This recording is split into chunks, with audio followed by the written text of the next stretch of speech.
Rotavator की खूबी है कि एक तो वाइब्रेशन इहदे जी होंगी ना, वाइब्रेशन नाल लिंकां नूं मगराटां नूं नुकसान होंदा ट्रैक्टर में। बिल्कुल ठीक है। इहदे ते पानी का गिलास बिना शक रख दो तुसीं, वो वाइब्रेशन नहीं होगी चल।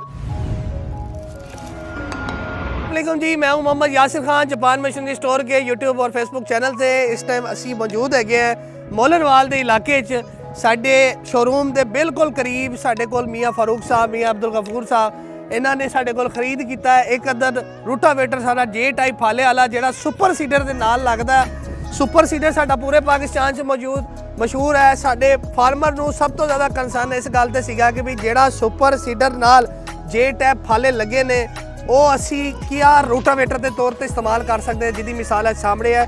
असी इन्हों जिन्होंने रूटावेटर जिन्होंने चलाया है, साडे नाल ड्राइवर भी मौजूद ने, साडे नाल मालिक भी मौजूद ने, साडे नाल अब्दुल गफूर साहब भी मौजूद ने। असी इन्हों को पूछना है कि ये आम रूटावेटर कितना एक फर्क है, इनू चलाने तुसी की महसूस करते हो, कि तुहाडा हल करन दा खर्चा, तुहाडा डिस्का मारन दा खर्चा बचेगा या नहीं। अस्सलाम वालेकुम भाईजान, की हाल है?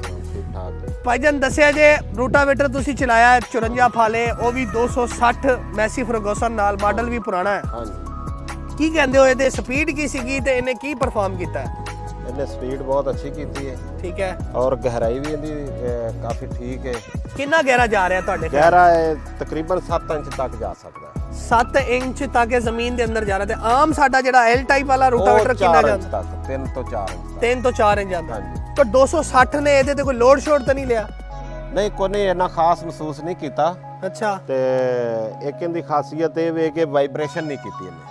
वाइब्रेशन बिल्कुल महसूस नहीं है। हाँ, वाइब्रेशन पानी का गिलास रख के भी असी चेक कर लिए ते इहदे वाइब्रेशन नहीं है, पानी गिरेगा नहीं। ठीक है। उस तो इलावा इहदे तन्नू की फायदा लगदे ने? उस तो इलावा इहदा जापान मशीनरी स्टोर दा ਇਹ ਹੈਗਾ कि ਉਹ ਲੱਗਾ ਹੁੰਦਾ ਹੈ ਅੱਗੇ ਛੁਰੀ ਫਾਲਾ ਬਣ ਕੇ ਨਾ, ਤੇ ਅੱਗੇ ਛੁਰੀ ਲੱਗੀ ਹੁੰਦੀ ਹੈ। ਉਹ ਇੱਟ ਵੱਟਾ ਆ ਜਾਏ ਤੇ ਉਹ ਜਲਦੀ ਖਰਾਬ ਹੋ ਜਾਂਦੀ, ਟੁੱਟ ਜਾਂਦਾ ਹੈ। ਠੀਕ ਹੈ, ਇਹ ਟੁੱਟੇਗਾ ਨਹੀਂ, ਇਹ ਡਾਇਰੈਕਟ ਫਾਲਾ ਲੱਗਾ ਹੈ। ਇਹ ਡਾਇਰੈਕਟ ਫਾਲਾ ਵੀ ਲੱਗਿਆ ਹੈ। ਤੇ ਉਸ ਤੋਂ ਬਾਅਦ ਮੈਨੂੰ ਇਹ ਦੱਸੋ ਕਿ ਤੁਹਾਨੂੰ ਕੋਈ ਟਰੈਕਟਰ ਦੇ ਉੱਤੇ ਕੋਈ ਲੋਡ ਸ਼ੋਡ ਤਾਂ ਨਹੀਂ ਮਹਿਸੂਸ ਹੋਇਆ ਕਿਸੇ ਹਵਾਲੇ ਨਾਲ? ਤੁਹਾਨੂੰ ਇਹ ਤਾਂ ਨਹੀਂ ਲੱਗਦਾ ਕਿ ਵੀ ਇਹਦੇ ਤੇ ਲੋਡ ਪਿਆ? ਟਰੈਕਟਰ 260 ਨਾਲ ਤੁਸੀਂ 54 ਫਾਲੇ ਦਾ ਰੋਟਾਵੇਟਰ ਚਲਾ ਰਹੇ ਹੋ। 54 ਫਾਲਾ ਮਾਰਿਆ ਹੈ ਮੈਂ। ਟਰੈਕਟਰ ਵੀ 260 ਹੈ ਔਰ ਹੈਗਾ ਵੀ ਪੁਰਾਣਾ ਹੈ। ਠੀਕ ਹੈ, ਤੇ ਪੁਰਾਣੇ ਟਰੈਕਟਰ ਨਾਲ ਇਹ ਚਲਾਇਆ, ਵਾਈਬ੍ਰੇਸ਼ਨ ਨਹੀਂ ਆਈ, ਲੋਡ ਇਹਨਾਂ ਖਾਸ ਨਹੀਂ। ਇਹਦੇ ਡਰਾਈਵਰ ਸਾਹਿਬ ਸਾਡੇ ਨਾਲ ਮੌਜੂਦ। ਬਾਬਾ ਜੀ ਇਹਦਾ ਮਾਡਲ ਕਿਹੜਾ ਹੈ? 2003 ਮਾਡਲ ਨਾਲ ਅਸੀਂ ਚਲਾਇਆ ਤੇ ਉਦੋਂ ਇਹ ਤੁਹਾਨੂੰ ਕੀ ਮਹਿਸੂਸ ਹੋਇਆ? ਇਹਦੇ ਤੇ ਕੋਈ ਲੋਡ ਹੈ? ਬਿਲਕੁਲ ਆਰਾਮ ਨਾਲ ਪੋਲਾ ਕਰਕੇ ਚੱਲ ਰਿਹਾ ਹੈ। ਮੀਆਂ ਸਾਹਿਬ ਤੁਸੀਂ ਕੀ ਕਹਿੰਦੇ ਹੋ? ਇਹਦੇ ਜ਼ਮੀਨ ਕਿਵੇਂ ਤਿਆਰ ਕੀਤੀ ਹੈ? ਤੁਹਾਨੂੰ ਹਲ ਤੇ ਡਿਸਕਾਂ ਦੀ ਜ਼ਰੂਰਤ ਹੈ? ਇਹਦੇ ਤੇ ਕੋਈ ਜ਼ਰੂਰਤ ਨਹੀਂ ਹੈਗੀ, ਇਹਦੇ ਤੇ ਕੋਈ ਜ਼ਰੂਰਤ ਨਹੀਂ ਹੈਗੀ। ਇਹਦੇ ਤੇ ਆ ਵੀ ਜਿੱਥੇ 2 ਸੀਆਂ ਲੱਗਣੀਆਂ ਨੇ, ਇਹਨੇ ਇੱਕ ਸੀ ਦੇ ਨਾਲ ਹੀ ਇਹਨੇ ਉਹੀ ਜ਼ਮੀਨ ਕਰ ਦਿੱਤੀ। ਤੁਹਾਨੂੰ ਕੀ ਲੱਗਦਾ ਤੁਹਾਡਾ ਖਰਚਾ ਬਚੇਗਾ? ਹਾਂ, ਜ਼ਰੂਰ ਬਚੇਗਾ। ਪਹਿਲੇ ਕੀ ਪ੍ਰੋਸੈਸ ਹੁੰਦਾ ਅਗਰ ਵੀ ਪਹਿਲੇ ਦੋ ਦਫਾ ਟਰੈਕਟਰ ਚਲਾਉਣਾ, ਇੱਕ ਦਫਾ ਚਲਾਉਣਾ ਤੇ ਇੱਕ ਦਫੇ ਦਾ ਖਰਚਾ ਬਚਦਾ। ਇੱਕ ਚੱਕਰ ਇਹ ਚੀਜ਼ ਤੁਹਾਡਾ ਕੰਮ ਹੋ ਗਿਆ, ਇੱਕ ਫਿਰ ਇਹ ਚੀਜ਼ ਤੁਸੀਂ ਆਪਣਾ ਸਾਰਾ ਮਾਮਲਾ ਵੇਖ ਲਿਆ। ਹਾਂ ਜੀ, ਜਿਹਨੂੰ ਅਸੀਂ ਸੀ ਕਹਿੰਦੇ ਆ ਜਾਂ ਦੋਹਰ ਕਹਿੰਦੇ ਆ, ਇਹ ਸੀ ਦੀ ਕੰਮ ਕਲੀਅਰ ਕਰ ਦਿੰਦਾ। ਇਹਦਾ ਇਹ ਫਾਇਦਾ ਸਹੀ ਹੋ ਗਿਆ। ਇੱਕ ਹੋਰ ਚੀਜ਼ ਤੁਸੀਂ ਦੱਸ ਸੀਗੇ ਅਬਦੁਲ ਗਫੂਰ ਸਾਹਿਬ, ਇਹਦੀ ਡਿਸਕਾਂ ਹੋਣ ਦੀ ਵਜ੍ਹਾ ਤੋਂ ਬੰਨੇ ਦੇ ਨਾਲ ਤੁਹਾਨੂੰ ਕਈ ਮਾਰਨ ਦੀ ਜ਼ਰੂਰਤ ਹੈ ਜਾਂ ਨਹੀਂ ਹੈ? ਹਾਂਜੀ, ਮੇਰਾ ਨਾਮ ਅਬਦੁਲ ਰਊਫ ਹੈ। ਠੀਕ ਹੈ। ਇਹਦੇ ਖਾਸੀਅਤ ਇਹ ਵੇ ਕਿ ਨਵੀਂ ਚੀਜ਼ ਆਈ ਹੈ, ਐਡ ਕੀਤੀ ਹੈ ਕਿ ਇਹਨੂੰ ਡਿਸਕ ਲਾਈਏ ਸਾਈਡ ਤੇ। ਠੀਕ ਹੈ। ਜਦੋਂ ਇਹ ਕਾਹ ਵਗੈਰਾ ਬੰਨਾ ਅਸੀਂ ਸਾਫ਼ ਕਰਨਾ ਹੁੰਦਾ, ਮਜ਼ਦੂਰ ਬਕਾਇਦਾ ਲਗਾ ਕੇ ਜਾਂ ਜ਼ਿਮੀਂਦਾਰ ਖੁਦ ਇਹਨੂੰ ਕਈ ਦੇ ਨਾਲ ਕਾਹ ਨੂੰ ਉਤਾਰਦਾ। ਠੀਕ ਹੈ।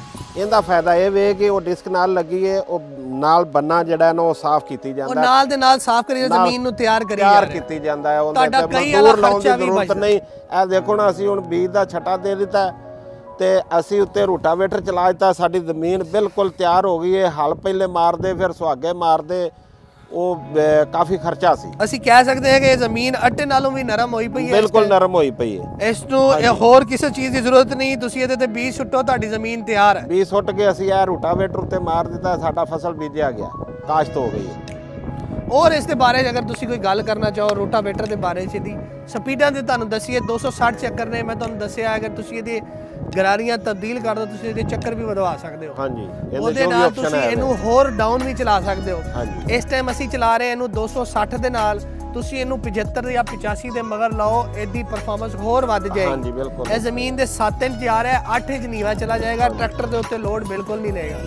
ਉਮੀਦ ਕਰਦੇ ਹਾਂ ਕਿ ਤੁਹਾਨੂੰ ਸਾਡੀ ਇਹ ਵੀਡੀਓ ਪਸੰਦ ਆਈ ਹੋਵੇਗੀ। ਅਗਰ ਤੁਹਾਨੂੰ ਸਾਡੀ ਵੀਡੀਓ ਪਸੰਦ ਆਈ ਹੈ ਤਾਂ ਸਾਡੇ ਦਿੱਤੇ ਨੰਬਰ 0304 111 5677 ਤੇ ਕਾਲ ਕਰੋ, ਸਾਡੇ ਨੁਮਾਇੰਦੇ ਨਾਲ ਗੱਲ ਕਰੋ ਤੇ ਆਪਣਾ ਆਰਡਰ ਬੁੱਕ ਕਰਾਓ। ਜੇ ਟਾਈਪ ਫਾਲੇ ਵਾਲਾ ਰੂਟਾਵੇਟਰ ਤੁਹਾਡੀ ਖਰਚੇ ਦੀ ਅੱਧੀ ਬਚਤ हैगी है। ਜਿਹੜਾ ਕੰਮ ਤੁਸੀਂ 4 ਚੱਕਰ ਲਾ ਕੇ ਕਰਨਾ है वो 1 ਚੱਕਰ ਵਿੱਚ ਤੁਹਾਡਾ ਹੋ ਜਾਏਗਾ। अब तक के लिए अल्लाह निगहबान। अस्सलाम वालेकुम।